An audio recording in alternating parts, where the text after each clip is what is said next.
Bonjour à tous et bienvenue dans les 5 minutes essentielles. Je m'appelle Benjamin Lamotte et j'ai eu l'occasion d'étudier pendant 10 jours, méditer le Sermon sur la montagne. Et dans le Sermon sur la montagne se trouve l'enseignement de Jésus, notamment sur la prière. Il va nous laisser un modèle, le Notre Père, si bien connu, si bien prié aussi, ou récité, qui nous donne surtout une structure pour toutes les prières que nous pouvons faire. Le Notre Père ne nous a pas été donné seulement pour le réciter constamment, mais surtout pour le vivre et comprendre quelle est la structure qui s'en dégage. Alors, nous pouvons voir dans un premier temps qu'il s'adresse au Père, le Père céleste. Oui, le Père est dans le ciel, il siège sur son trône, et c'est au Père que nous nous adressons. Nous venons au trône de la grâce pour obtenir grâce, nous dit un des apôtres.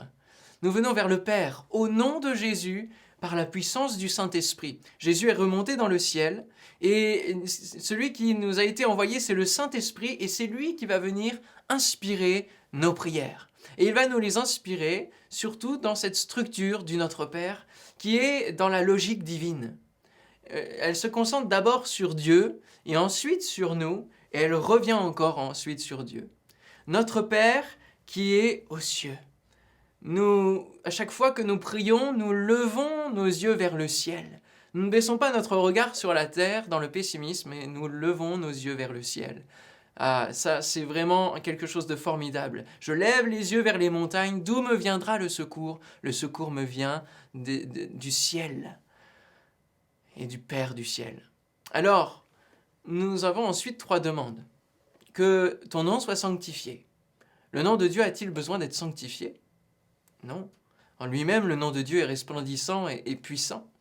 Mais lorsque nous l'évoquons et qu'il passe par notre bouche, nous devons alors faire attention à ce que notre témoignage et notre vie, tout soit réglé avec Dieu, pour que ce nom ne soit pas sali au travers de notre bouche qui va d'un côté prier et d'un autre côté critiquer ou dire des paroles mauvaises. Que ton règne vienne. Le règne est venu au travers de Jésus et il revient bientôt. Mais qu'il puisse s'installer dans notre vie, dans notre cœur, dans toutes les parties de notre vie. Nous ne pouvons pas prier si, à un moment donné, nous avons des choses qui nous empêchent d'avoir complètement l'exaucement. Si nous savons que nous avons des choses d'abord à régler avec Dieu.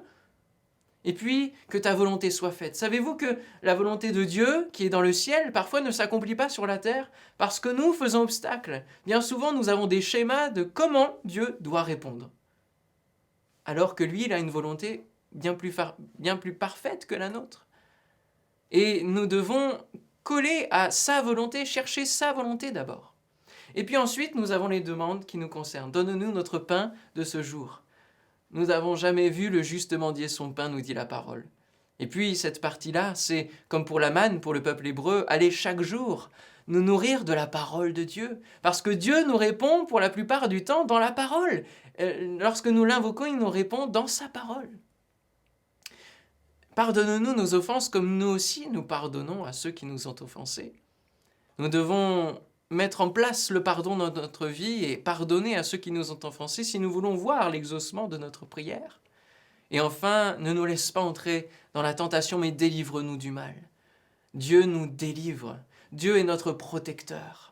Nous ne devons jamais nous inquiéter. Et c'est au cœur du sermon sur la montagne où Jésus nous dit « Ne vous inquiétez de rien » que nous devons laisser notre vie dans les mains de Dieu.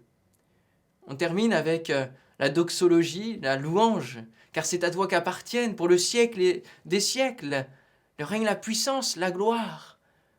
Nous devons toujours finir par louer Dieu. Et la foi, la dimension de la foi dans la prière, c'est de commencer à remercier Dieu alors que nous ne voyons pas l'exaucement. Mais nous savons, comme dans la terre, alors qu'une graine commence à pousser, à germer, nous ne la voyons pas. Mais lorsqu'elle pointe, nous savons qu'avant, elle avait commencé déjà à germer.